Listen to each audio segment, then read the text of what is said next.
नमस्कार, मैं हूं आपके साथ सायरा चौहान। विदेश की खबरें आप देख रहे हैं और ह्यूस्टन से लाइव बुलेटिन लेकर एक बार फिर मैं आपके सामने हाजिर हूं। इस विशेष बुलेटिन में हम आपको दिखाएंगे विदेश की वो तमाम खबरें जो इस पूरे सप्ताह, इस पूरे वीक छाई रही। और सबसे पहले हम बात करेंगे प्रेसिडेंट डोनाल्ड ट्रंप के टैरिफ बॉम्ब की। जी हाँ, विदेशों से आने वाली दवाइयों पर अमेरिकी प्रेसिडेंट डोनाल्ड ट्रंप ने 100% का टैरिफ लगा दिया है। जी हाँ, पहले भारत पर 50% का टैरिफ लगाना और उसके बाद H1B वीजा की फीस $100,000 यानी कि 88 लाख रुपए कर देना और अब विदेशी दवाइयों पर 100% का टैरिफ।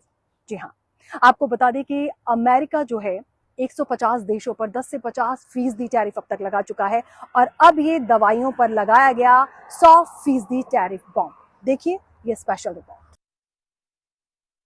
अमेरिकी राष्ट्रपति डोनाल्ड ट्रंप ने भारत समेत विश्व के सभी देशों को एक बार फिर टैरिफ का बड़ा झटका दिया है। जानकारी के मुताबिक ट्रंप ने अब अमेरिका को निर्यात किए जाने वाली सभी फार्मा उत्पादों पर 100% टैरिफ लगा दिया।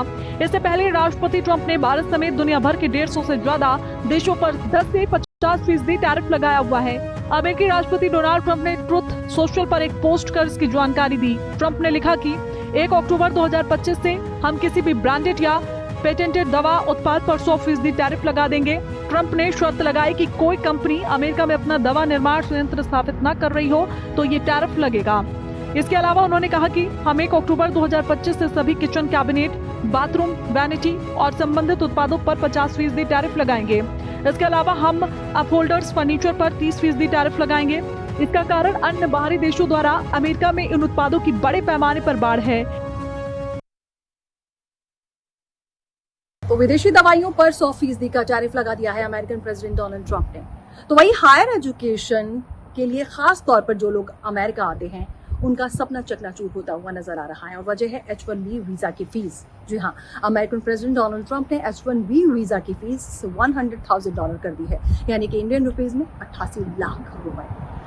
जी हाँ, इतनी ज्यादा फीस होने के बाद जो स्टूडेंट्स यहाँ पर आ रहे हैं, जो यहाँ पर हायर स्टडी के लिए खास तौर पर आते हैं और उनका सपना है अमेरिकन ड्रीम का, यानी कि यहीं पर स्टडी करके यहीं पर जॉब हासिल करने का, वो शायद अब चकनाचूर होता हुआ नजर आ रहा है। जी हाँ, अमेरिका में अब एक तरह से देखा जाए IT, हेल्थ, एजुकेशन सेक्टर में जाने के जो इच्छुक मिडिल क्लास लोग हैं उनके लिए एक जो रास्ता खुला होता था वो शायद अब बंद होता हुआ नजर आ रहा है। जी हाँ, या फिर ये कहें कि उनके पैरों तले जमीन खिसक गई है। 21 सितंबर से पहले H1B वीजा की फीस $2,000 से $5,000 हुआ करती थी। वहीं अब वीजा की फीस $1 लाख हो गई है। यह हजारों लोगों के या फिर ये कहें कि करोड़ों लोगों के ख्वाब तोड़ने जैसा है। वीजा फीस 2 से 5 लाख रुपए से लगभग 88 लाख रुपए होने का बोझ नई कंपनीज के अलावा देखा जाए तो TCS, इन्फोसिस और विप्रो जैसी नामी कंपनीज पर भी पड़ेगा, जो पूरी तरीके से कहा जाए H1B वीजा पर निर्भर है। वीजा फीस बढ़ने से उनकी लागत बढ़ेगी। छोटी और मध्यम आकार की जो कंपनीज हैं इससे सबसे ज्यादा प्रभावित हो सकती है। इसके अलावा लगभग 30 से 40% जो स्टूडेंट्स हैं, खासतौर पर इंडियन स्टूडेंट्स जो अमेरिका में पढ़ाई और नौकरी के लिए एजुकेशन लोन लेते हैं, उन पर वीजा फीस बढ़ने से डिफॉल्ट होने का खतरा और भी ज्यादा बढ़ सकता है। यानी कि जो स्टूडेंट्स खास तौर पर देखा जाए भारत से आते हैं और उनकी संख्या भी काफ़ी ज़्यादा है, यानी कि 30 से 40%, वो बड़ी उम्मीदों से, बड़े अरमान से यहाँ पर पढ़ने आते हैं, लेकिन शायद ऐसा लग रहा है कि उनके अरमान जो हैं वो यहाँ पर चकनाचूर होते हुए या कहें कि अरमान उनके ख़त्म होते हुए नज़र आ रहे हैं। लेकिन अब सवाल ये है कि पुराने वीज़ा धारकों को भी क्या ये फीस देनी होगी? इस सवाल के जवाब में यहाँ के जो एक्सपर्ट हैं उनका कहना ये है कि बढ़ी हुई फीस 21 सितंबर 2025 के बाद दाखिल नए आवेदनों पर लागू नहीं होगी। अगर इससे पहले H1B वीजा धारक हैं या फिर 21 सितंबर से पहले आपको वीजा मिल चुका है H1B वीजा, तो आप इससे प्रभावित नहीं होंगे। वीजा रिन्यू कराने वाले और वैध H1B के साथ जो ट्रैवल करने वाले जो लोग हैं वो प्रभावित नहीं होंगे। $1 लाख की H1B वीजा फीस वार्षिक नहीं है। ले रहे हैं H1B वीजा अप्लाई कर रहे हैं तभी आपको एक बार देना होगा। लेकिन H1B वीजा फीस जिस तरह से बढ़ा दी गई है कई गुना ज्यादा, उससे कहीं ना कहीं यहाँ पर काम करने वाले और उसके साथ साथ जो हायर एजुकेशन के लिए स्टूडेंट्स आए हैं उनका सपना चकनाचूर होता हुआ नजर आ रहा है।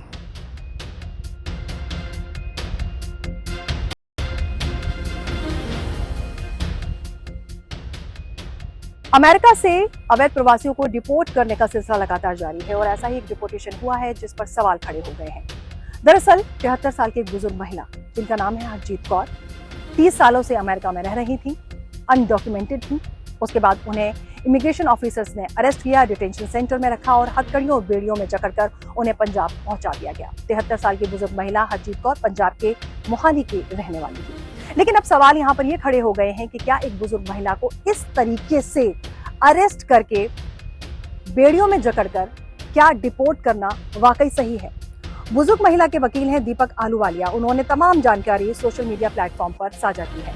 दरअसल नॉर्दर्न कैलिफोर्निया में रहने वाली हरजीत कौर को इमिग्रेशन एंड कस्टम इन्फोर्समेंट ने एक रूटीन चेकिंग के दौरान हिरासत में ले लिया। इसके बाद उनके परिवार और तमाम जो समुदाय के लोग थे उन्होंने विरोध प्रदर्शन किया और रिहाई की मांग भी की, लेकिन उन्हें रिहा नहीं किया गया। उनके वकील का कहना है कि विरोध प्रदर्शन के बावजूद भी जो इमिग्रेशन ऑफिसर्स हैं उन्होंने कोई एक्शन नहीं लिया। वकील ने यह भी बताया कि बुजुर्ग हरजीत कौर को पहले बेकर्सफील्ड डिटेंशन सेंटर रखा गया, फिर उन्हें वहां से हथकड़ी लगाकर लॉस एंजलिस ले जाया गया, वहां से उन्हें जॉर्जिया भेजा गया और आखिर में प्लेन से आर्मेनिया होते हुए दिल्ली पहुंचा दिया गया।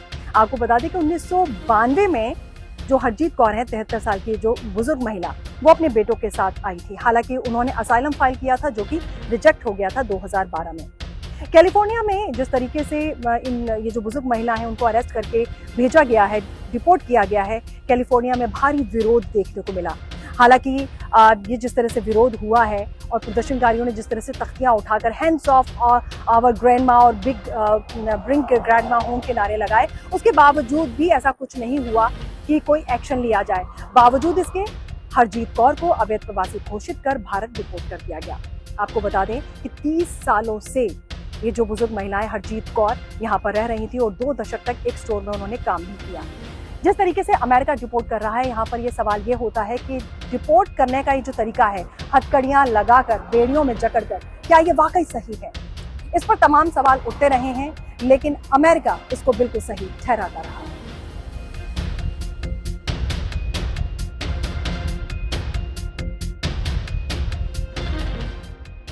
पाकिस्तान की टॉप लीडरशिप 3 महीने के भीतर ही एक बार फिर से अमेरिका के दरवाजे पर।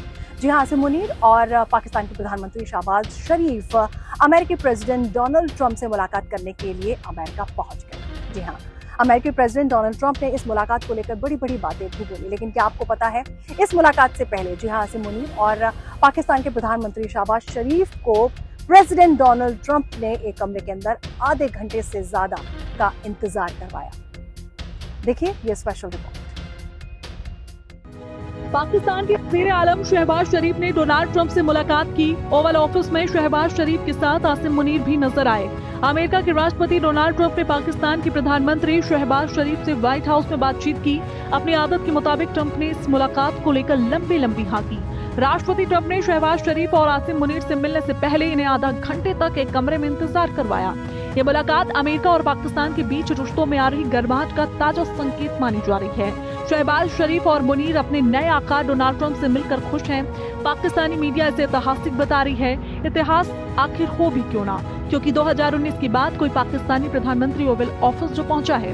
इससे पहले केवल इमरान खान को ही ये अवसर नसीब हुआ था। मुलाकात से पहले ट्रंप ने शहबाज शरीफ और आसिम मुनीर को महान बताया।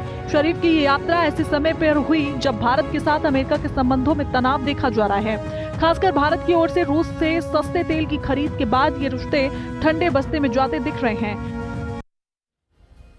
आगे बढ़ते हैं और अब मैं आपको ले चलती हूँ अमेरिका की शिकागो, जहां पर ओवरसीज फ्रेंड ऑफ बीजेपी की तरफ से प्रधानमंत्री नरेंद्र मोदी का 75वां जन्मदिन, इसके अलावा विश्वकर्मा दिवस, साथ ही साथ तेलंगाना लिबरेशन डे को एक साथ सेलिब्रेट किया।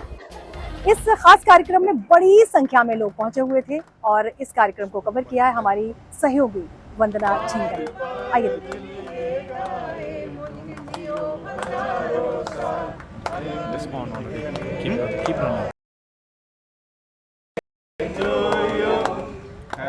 नमस्कार एंड जय सिया राम।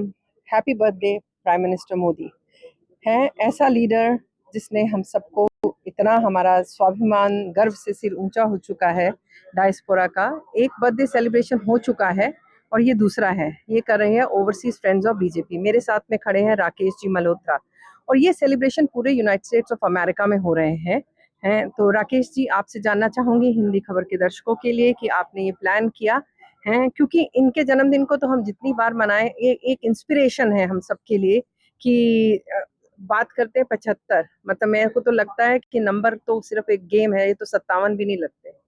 नमस्कार, हिंदी खबर के सभी श्रोताओं और दर्शकों को मोदी जी के जन्मदिन की हार्दिक बधाई, आप सबका अभिनंदन।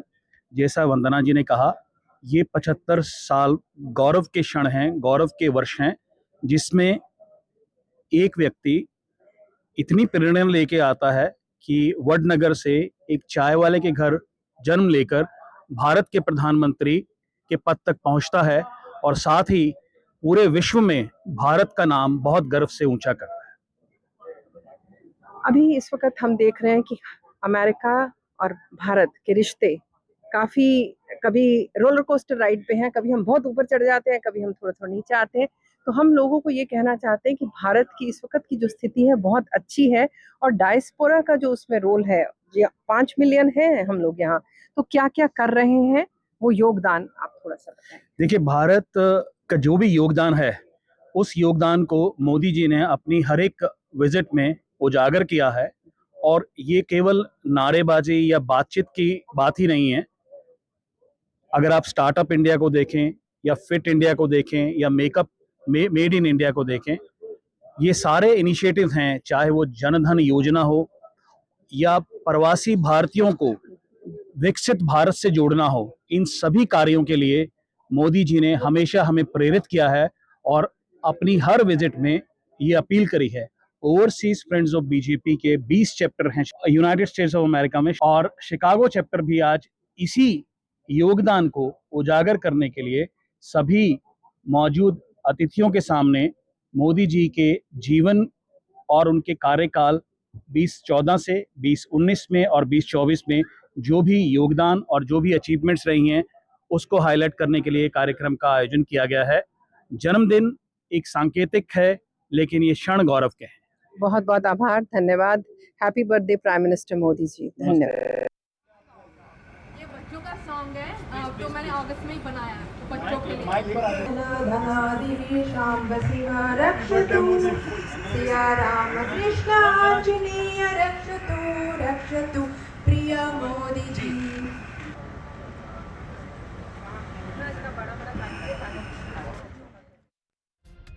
और अब बात करते हैं तूफान रागासा की। फिलीपींस और ताइवान में तबाही मचाने के बाद इस तूफान ने दस्तक दे दी है चीन में। जी हां, ताइवान में 17 लोगों की जान जा चुकी है, कई लोग लापता हैं। शहर के शहर पानी में डूबे हुए नजर आ रहे हैं और चीन में भी कुछ ऐसे ही हालात। तूफान की तेज रफ्तार और बारिश की वजह से हालात और भी ज्यादा खराब होते हुए नजर आ रहे हैं। देखिए ये स्पेशल रिपोर्ट। फिलीपींस से उठा रगासा तूफान ताइवान में तबाही मचाता हुआ चीन तक पहुंच चुका है। 150 किलोमीटर प्रति घंटे की रफ्तार से चल रही हवाओं ने जनजीवन अस्त व्यस्त कर दिया है। तूफान के चलते हजारों घर क्षतिग्रस्त हो गए, बिजली आपूर्ति ठप है और सैकड़ों लोग पानी में फंसे हुए हैं। तटीय इलाकों से हजारों लोगों को सुरक्षित जगहों पर शिफ्ट किया गया है। सरकार ने आपातकालीन टीमों को राहत और बचाव कार्य में लगाया है। सेना और प्रशासन लगातार कोशिश कर रहे हैं कि ज्यादा से ज्यादा लोगों को सुरक्षित निकाला जा सके। टाइफून रगासा के कारण ताइवान की ओल्ड बैरियर लेक अचानक फट गई, जिस इलाके में बड़े पैमाने पर भूस्खलन और फ्लैश फ्लड जैसे हालात बन गए। इस आपदा में 260 लोगों के फंसे होने की आशंका है। इलाके की सारी नदियां भी उफान पर हैं। लोगों को बचाने के लिए इलाके में रेस्क्यू ऑपरेशन जारी है। मौसम विभाग ने चेतावनी जारी की है कि अगले 24 घंटे बेहद अहम होंगे। रगासा उत्तर की ओर और आगे बढ़ सकता है, जिससे और भी ज्यादा इलाकों में तबाही मचने की आशंका है।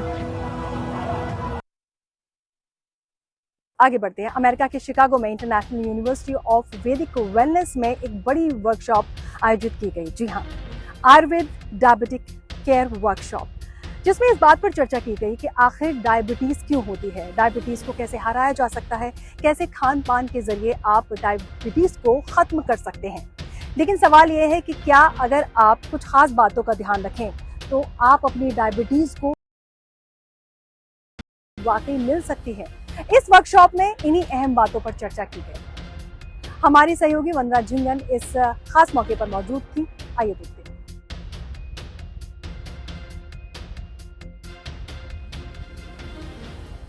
Namaskar. This 2-day seminar, Diabetes, Diabetes is a silent killer, people do say that, but it is a terminal, we always know that. और हम लोग जानते हैं डॉक्टर साहब कि ना साउथ एशिया में, हमारे भारत में काफ़ी लोग इस चीज़ से पीड़ित हैं, बट लेकिन हम लोग डिनायल में हैं। और आपसे अभी जब बात कर रहे थे तो आपने कहा कि फ्रॉम प्रकृति, तो मैं जानना चाहती हूँ, देखिए छोटी-छोटी शुरुआत किस तरह से लोग कर सकते हैं कि अपना लाइफ़स्टाइल अच्छा रखें और हेल्दी जिएँ? मतलब जो है क्वालिटी ऑफ जी, लाइफ जी, बहुत जी, ज़रूरी जी। है। देखिए जैसा आपने बिल्कुल शुरुआत में कहा कि हमारी प्रकृति मतलब हमारा जो एक आयुर्वेद का एक जो सबसे बड़ा एक स्ट्रेंथ है वो ये है कि we all are individually different from other. Hmm, hmm. So how if we just plan everything accordingly, I think that is the best for our health, Mhm, physical health and mhm, also for the mental health. mhm, और similarly हम diabetes के भी case में वही देखें कि जितने भी प्रेसिपिटेटिंग फैक्टर्स हैं वो चाहे डाइट से लेके हो या फिर हमारी lifestyle, physical activity, sedentary habit, ये सब कुछ है। तो हर फैक्टर हर पर्सन को एक डिफरेंट वे में अफेक्ट करता है। तो अगर हमको ये मालूम है कि हमारी प्रकृति प्रकृति मीन्स जो हमारा बॉडी माइंड टाइप है वो उन फैक्टर से कैसे रिएक्ट करता है mhm। और डिजीज़ कॉज करता है, अगर ये हमको एक बेसिक अंडरस्टैंडिंग होगी तो मुझे लगता है कि हम बहुत सारी चीज़ों को अवॉइड कर सकते हैं या लाइफ में अडॉप्ट कर सकते हैं to enjoy a healthy and happy life. कफ, वात और पित्त 3 चीज़ें हैं जिनका कॉम्बिनेशन बैलेंस होना बहुत ज़रूरी है, जी जिस तरह से आपने कहा। तो मैं आपसे ये जानना चाहती हूँ कि एक जो आजकल लाइफ़स्टाइल है, क्योंकि स्ट्रेस है, जी। फिर दूसरे लोग एक इस चीज़ को ईज़िली बोल देते हैं, ओह! बिकॉज़ इट इज़ जेनेटिकली, क्योंकि या हमारे फिर डीएनए में है। चाहे तो हम जो अभी मॉडर्न में जेनेटिक्स का जो भी एक हुँ, कॉन्सेप्ट है उसमें भी देखें तो दो चीज़ें बिल्कुल क्लियर होती हैं कि जो भी हमारे जीन्स हैं उनमें कुछ जीन्स ऐसे होते हैं जो डोमिनेटिंग कैरेक्टर के होते हैं और कुछ ऐसे होते हैं रिसेसिव कैरेक्टर के होते हैं। तो अगर डोमिनेटिंग को हम डिफरेंट इन्वायरमेंट देते हैं तो उनके फंक्शंस को हम कम कर सकते हैं, और रिसेसिव हैं लेकिन अच्छे हैं कैरेक्टर्स, उनको अगर सुटेबल इन्वायरमेंट प्रोवाइड करते हैं तो हम उनके उन कैरेक्टर्स को सामने ला सकते हैं। तो कुछ लोगों में ऐसे होता है कि genetically they are prone to for certain diseases, तो अगर उनका इन्वायरमेंट इन्वायरमेंट में उनका डाइट है, उनका लाइफस्टाइल है, that creates a specific environment. So if that is considered well by the people, so even certain genetic elements can be modified up to certain extent. आप जब इन पर्सन आएँगे और attend करेंगे और one on one इनसे consultation आपकी होगी, तो आपको बहुत फ़ायदा मिलेगा। और हम लोग सौभाग्यशाली हैं कि हमको भारत में जाकर के वहाँ लेने की ज़रूरत नहीं, और ये यहीं अमेरिका में है। बहुत-बहुत धन्यवाद जी, हमसे बात thank you, करने। नमस्कार। thank you very much.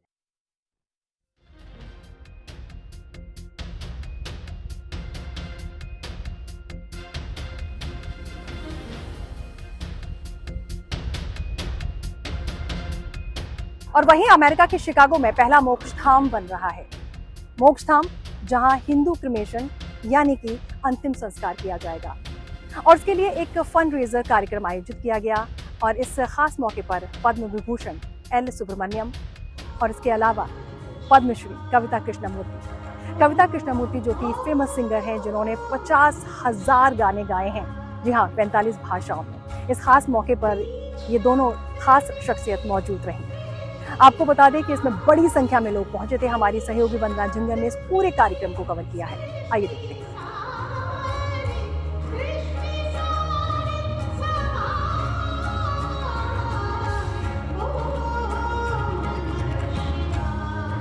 किया जाएगा। मोक्ष धाम एक दूरदर्शी श्मशान है जिसे विशेष नमस्कार, आज मैं हूँ मैट्रिक्स क्लब नेपरविल में, और मेरे साथ में है डॉक्टर रश्मि पटेल। हम 5 मिलियन यहाँ हैं, और बट शिकागो ने जब सितंबर 11 1893 को विवेकानंद जी ने आवाज़ दिया था, sisters and brothers of America, सो उसके बाद में हम लोगों को, भारतीयों को, हिंदुओं को एक पहचान मिली। बट एक चीज़ की कमी थी, और वो था मेरा करनी है जहां आपको करनी है, और इसको अब एक नाम दिया गया मोक्ष धाम। शिकागो ने लीड लिया है, ये पहला एक हिंदू और सनातन तरीके से फ्यूनरल होम बनने जा रहा है। डॉक्टर पटेल, आपके विजन को बहुत बहुत प्रणाम करती हूँ मैं। बहुत लोगों ने कोशिश किया, काफी बार लूटे भी गए कम्युनिटी के लोग, बट लेकिन this guy is been persistent and आप उस पे लगे हुए हैं और आज ये दिन देखने को हमको मिल रहा है। तो आपसे जानना चाहती हूँ कि ये जो विजन था, इसकी जरूरत, क्योंकि मैं तो सबको बोलती हूँ ये आप सब दूसरों के लिए करते हो, ये मैं अपने लिए कर रही हूँ, मैं अपने अपनों के लिए कर रही हूँ। वंदना जी, आप बहुत सही बात बोल रही है। ये जो एक चीज हमारे यहाँ शिकागो या पूरा अमेरिका में कहीं भी नहीं है, और हमने सोचा कि क्यों ना हम हमारा हिंदू क्रिमेशन बनाएं, और इसके लिए कई लोगों ने, जैसे इन्होंने बताया, कोशिश की, मगर कुछ तकलीफों से वो कोशिश कामयाब नहीं हुई। मगर हमने इसके पर इतना जोर दिया कि हमने इसको करना शुरू कर दिया, और आज हम इस मुकाम पर पहुंचे हैं कि लगभग तय हो गया है कि हम इसको करेंगे और ये होगा। और हम, अगर भगवान राम ने हमें जो आशीष दी है, अगर एक सही निकली तो हम 2027 में इसको ओपन भी कर देंगे। ये भी एक हमारा जो अंतिम संस्कार है, ये भी हमारा एक संस्कार है जो बहुत जरूरी है हम हिंदू और सनातनियों के लिए।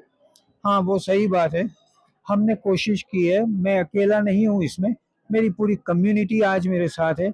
आज हमने ये जो सबसे बड़ा फंड रेजिंग प्रोग्राम रखा है, उसमें 1200 से ज़्यादा टिकट बिकी है, और कई लोगों ने आगे आके बोला कि हम आपके साथ हैं, आप करो। तो मैं हमारी कम्युनिटी, हिंदू कम्युनिटी को बहुत बहुत धन्यवाद देता हूँ। थैंक यू जय, रियली अप्रिशिएट दैट। धन्यवाद। थैंक यू वंदना जी। और केवल शिकागो क्षेत्र में ही इन समुदायों की संख्या 2.5 लाख से अधिक है। ऐसे में धार्मिक रीति रिवाजों के अनुरूप एक स्थान की आवश्यकता पहले। ह्यूस्टन से लाइव बुलेटिन में बस इतना ही। अगले शनिवार ठीक 5 बजे आपसे फिर से हो जाएगी मुलाकात। विदेश की खबरें लेकर एक बार फिर मैं आपके सामने हाजिर हो जाऊंगी। तब तक आप अपना ख्याल रखिए और लगातार देखते रहिए हिंदी खबर। नमस्कार।